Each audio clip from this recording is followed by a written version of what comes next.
Quem é cristão de verdade, forma cristão de verdade. Barnabé é um evangelizador porque ele imprimiu no coração daquelas pessoas a imagem de Jesus Cristo. Ele formou outro Cristo. Será que nós, como evangelizadores, estamos fazendo isso? Será que a nossa evangelização, ela tem acontecido nesse sentido? Eu estou formando Cristo nas pessoas? Ou será que às vezes eu projeto a minha própria imagem para as pessoas? Anunciar Jesus Cristo na sua totalidade. Anunciar todo o mistério da vida de Cristo e formar Cristo nas pessoas. Barnabé era um evangelizador. E uma outra virtude de Barnabé era a obediência. A obediência à igreja. Barnabé, vocês viram que as palavras que são usadas aqui na leitura é vai, ou partiu, ou chegou. Quer dizer que ele se colocou em atitude de obediência à voz da igreja. Nós não vivemos e não evangelizamos se não estivermos em profunda comunhão com a igreja e com o Papa. Onde está o Papa hoje na sua vida? Está no seu pároco, está no seu coordenador de grupo, está na sua autoridade. O Papa está escondido aí, nas autoridades que você é chamado a obedecer, porque obedecendo a elas, você está obedecendo à igreja. Não há evangelização sem obediência e comunhão com a igreja. É o que Barnabé também nos ensina. E aí, a gente tira algumas conclusões a partir de 8 virtudes que eu achei aqui, mas deve ter muito mais, né? Se continuarmos a ler o livro dos Atos dos Apóstolos, vão surgir mais virtudes. Aqui apareceram 8. 8 virtudes que Barnabé, quando encontra com o Senhor, quando faz a sua experiência com o Cristo, é capaz de formar Cristo nas pessoas. E aí a gente conclui algumas coisas.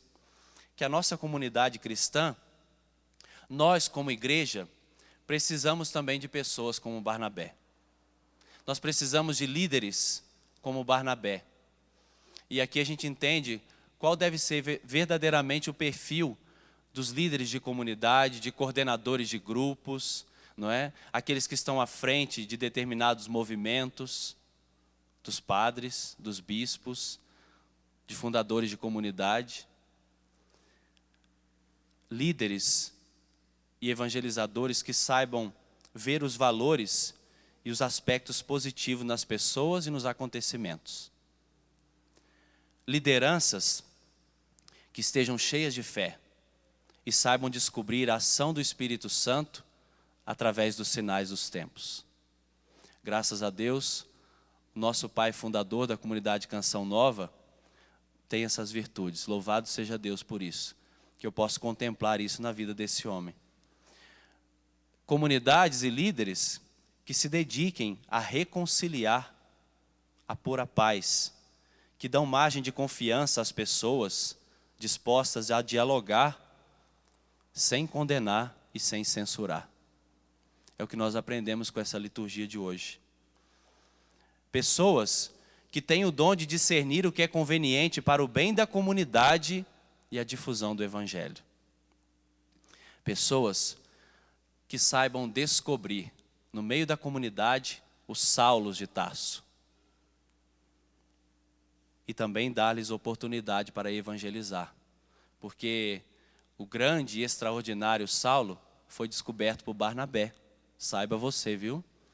Aquele que é líder de comunidade, de grupos, precisam descobrir no meio da comunidade esses potenciais, os Saulos de Tarso que estão escondidos. E também dar-lhes oportunidade para evangelizar. Que não busquem protagonismo. Que aceitem as sombras de outras figuras ao lado. Que saibam estar na segunda fila. Porque Barnabé, ele tinha tudo para ser um grande protagonista, um grande nome. Mas ele preferiu que essa fama fosse para Paulo. Ele não tinha problema com a sombra de Paulo. Porque o coração dele pertencia a Cristo. E o desejo dele era só evangelizar e formar Cristo na vida das pessoas. Ele não estava preocupado com fama e nem com reconhecimento.